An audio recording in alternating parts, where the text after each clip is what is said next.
पिला माने रश्मि सार ए टू जेड यूट्यूब चैनल रे मु रश्मि सार तुम समस्त को स्वागत करुच्ची।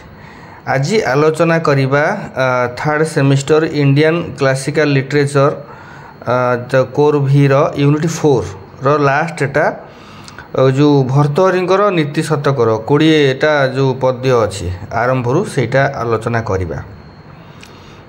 तो पिला माने मु कहि रखे जोगाड़ जंत्र करके रुंडे साउंड के 3-4टा जोगाड़ करची मु कहीदेवी से 3-4टा मन रखिबो मन रखिकी परीक्षा लिखिबो जदि नोट दरकार मते व्हाट्सएप करके नोट नहीं जीवो। ओके तो जिनसटा कौन हेची ना भर्तृहरिक जो नीति शतक एटा होची गोटे संस्कृत श्लोक संग्रह हला कराई जो 100टा अच्छी 100टा श्लोक रही पद्य रही। यही पद्य गुड़िक भर्स गुड़िक मुख्यतः कौन तार ना मनुष्य जीवनर नीति आदर्श व्यवहार और सामाजिक ज्ञान उपर पर्यवेसित। नीति शतकर प्रत्येकटी पद्य होची स्वयं संपूर्ण एवं गोटे गोटे निर्दिष्ट शिक्षा आमको यह प्रदान करिथाय। केतेक लोकप्रिय नीति शतक जोड़ा अच्छी प्रथम रु 3-4टा मु कहि दउची जा कहली रुंडे साउंड की जोगाड़ करची। प्रथम होची विद्यार महिमा जोड़ा वैल्यू ऑफ लर्निंग आमे कहूचे।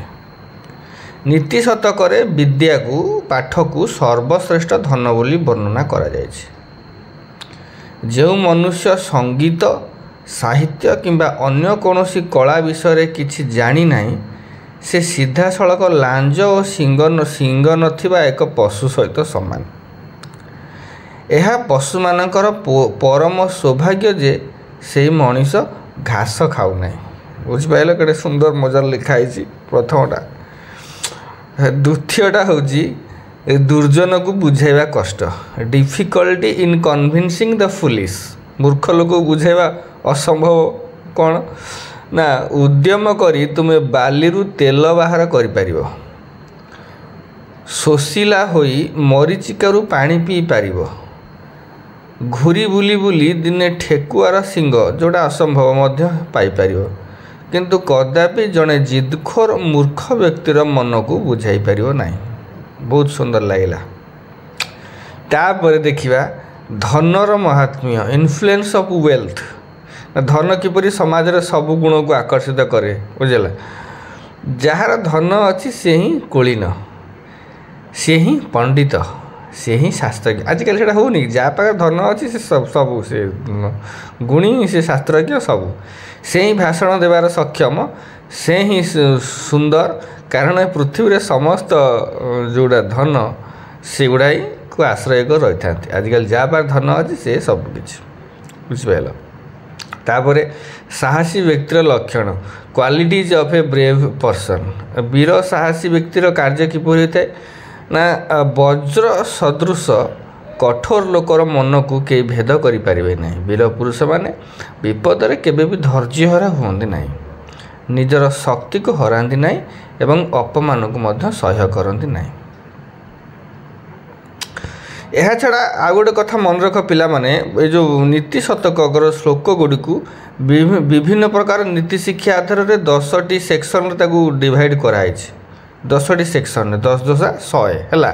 प्रथमटा हूँ मूर्ख तथा अज्ञानी लोकंकर स्वभाव।